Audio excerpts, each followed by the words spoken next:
अस्सलाम वालेकुम नाजरीन, मैं हूं आपका मेज़बान जुल्फ़कार अली खुरम अपने चैनल नॉलेज प्रो के साथ। अच्छा, आज जो हम टॉपिक डिस्कस करने वाले हैं वो भी बड़ा इम्पोर्टेंट है। किसी अहबाब ने सवाल ये पूछा है कि डिप्रेशन को कैसे कम किया जाए।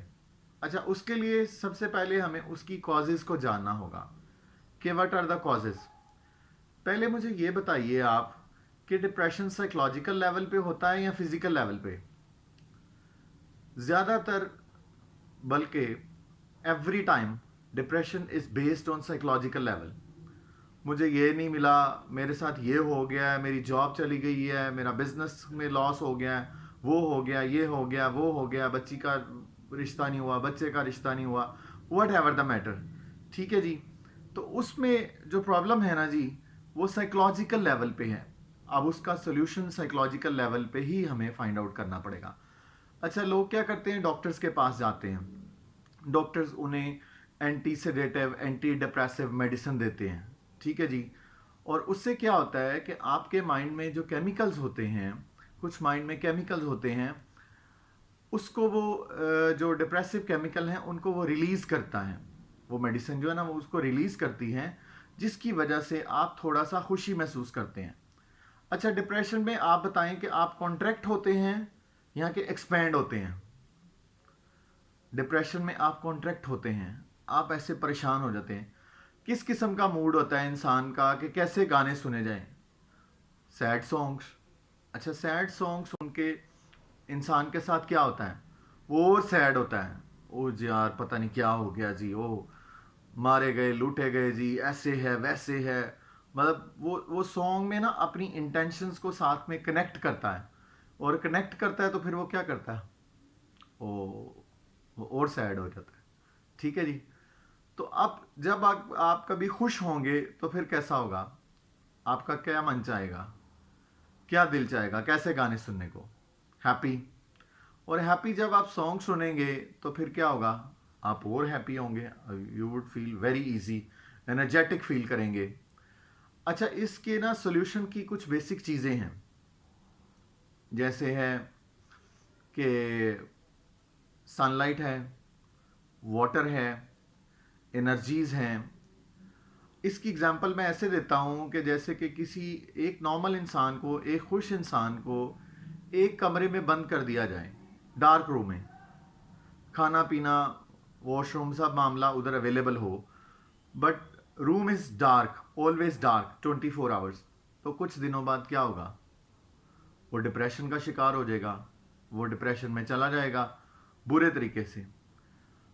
अब अगर आपको किसी खुले मकाम पे भेज दिया जाए, बाग में, माउंटेन की टॉप पे, किसी भी हिल स्टेशन पे, तो आप कैसा फील करेंगे? आप जहन में खुला खुला फील करेंगे, आप इजी फील करेंगे। तो एक तो बात यह है कि डिप्रेशन में आपने फूड को मेंटेन करने की कोशिश करनी है। Food is not only the diet you take. जो फिजिकल लेवल पे आप डाइट लेते हैं ना, सिर्फ वो नहीं है। आप मेंटल लेवल पे भी डाइट लेते हैं। और फिर क्या कहते हैं कि अच्छा, घोड़ा जो है ना, घोड़ा घास खाता है, ये सबको पता है। घोड़ा कितना स्ट्रांग होता है, पावरफुल, सारा दिन घूमता है, घास खाता है, पावरफुल होता है। घास में क्या होता है जी? जब सनलाइट घास पे पड़ती है तो क्या होता है उसमें? क्लोरोफिल, क्लोरोफिल क्रिएट होता है। क्लोरोफिल किससे बनता है? सनलाइट से। मतलब इनडायरेक्टली घोड़ा जो है वो सनलाइट की एनर्जी को कंज्यूम कर रहा है। कंज्यूम कर रहा है एनर्जी। सनलाइट की एनर्जी को कंज्यूम करने से उसमें एनर्जी बिल्डअप होती है। ठीक है। पानी से भी एनर्जी बिल्डअप होती है। अगर आप सनलाइट में रहेंगे कुछ वक्त, तो उस एनर्जी को आप रिसीव करेंगे और मेंटेन करेंगे। ठीक है। अब साइकोलॉजिकल लेवल पे जो आपका प्रॉब्लम है, एंटी डिप्रेस्ड मेडिसिन खाने से वो कुछ ना कुछ कम होगा, लेकिन ख़त्म नहीं होगा। उसके सिम्टम्स हैं या वट एवर द थिंग, कि उसको किस तरह से पहले तो आपने समझना नहीं, फाइंड आउट करना है। एक चीज़ ये है कि जी ये हो गया, वो हो गया, फलां हो गया।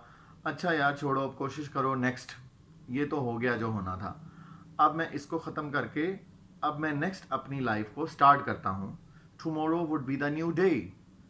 Tomorrow would be the new day of my life. मेरी ज़िंदगी का नया दिन है, किसी और का नहीं है. ठीक है, तो उसमें मुझे क्या करना है. तो अगर आप ये थोड़ा सा डिसाइड कर लेते हैं तो काफ़ी हद तक डिप्रेशन ख़त्म हो जाता है. और समटाइम जो है विद इन अ सेकेंड आप बाहर आ जाते हैं. आप डिप्रेशन से बाहर. अब क्या करना है, पीछे क्या है जी, पीछे को आप रोते रहेंगे. भाई फुला ने ये कह दिया था, उसने मुंह बना लिया था, वो शादी पे ये हुआ था, वो हुआ था. आई नो कि it's very difficult to remove these sorts of things. बहुत मुश्किल है ना जी. किसी ने आपको कुछ कह दिया, कोई जॉब का मसला हो गया, कोई बिजनेस का प्रॉब्लम है, कोई रिश्ते के मामलात हैं, उसको ख़त्म करना मुश्किल है, रियली मुश्किल है. और बाज़ लोगों के लिए नामुमकिन के करीब है, लेकिन नामुमकिन नहीं है. आपने उसको रिमूव करने की कोशिश, अगर अच्छा आप रिमूव नहीं करते, आप उसको लेके बैठे रहते हैं और सोचते रहते हैं और रोते रहते हैं, और दो चार लोग आपको और मिलते हैं, उनको भी आप रुलाते हैं, और वो क्या कहेंगे, यार इस मुसीबत से जान छुड़ाओ, ये रोने ही रोती रहती है, रोता रहता है. ठीक है ना. तो आप you are trying to generate the depression. तो इस वजह से आपको मुश्किल आ रही है. अब आपने उसका सोल्यूशन क्या करना है, मैंने बताया है कि आपने ओपन एरिया में जाना है, नेचर के साथ कनेक्ट रहना है. ठीक है जी. जो भी आप काम कर रहे हैं उस काम को कुछ देर के लिए पॉज कर दें, स्टॉप कर दें. आप जॉब में हैं, बिजनेस में हैं, कहीं पर हैं, अगर काम का बहुत ज़्यादा प्रेशर है तो फिर आप छुट्टी ले लें. It is really difficult for a person to take a leave. लेकिन फिर भी आपका होना ज़्यादा ज़रूरी है ना जी. आप होंगे तो काम होगा. अगर खुदा ना खास्ता आप बीमार पड़ गए, या आपको कोई मसला हो गया, या आप कहीं पे गिर गए, फिर भी तो आप डॉक्टर के पास जाएंगे, महीना 2 महीने ट्रीटमेंट कराएंगे, मेडिसिन लेंगे, वहाँ पे भी टाइम वेस्ट होगा.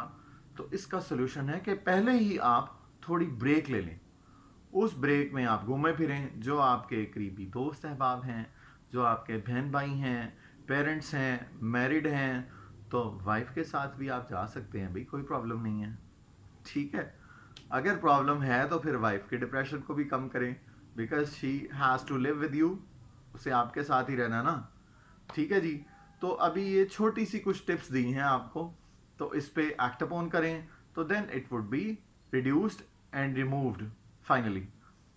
Enough for today. Thank you very much.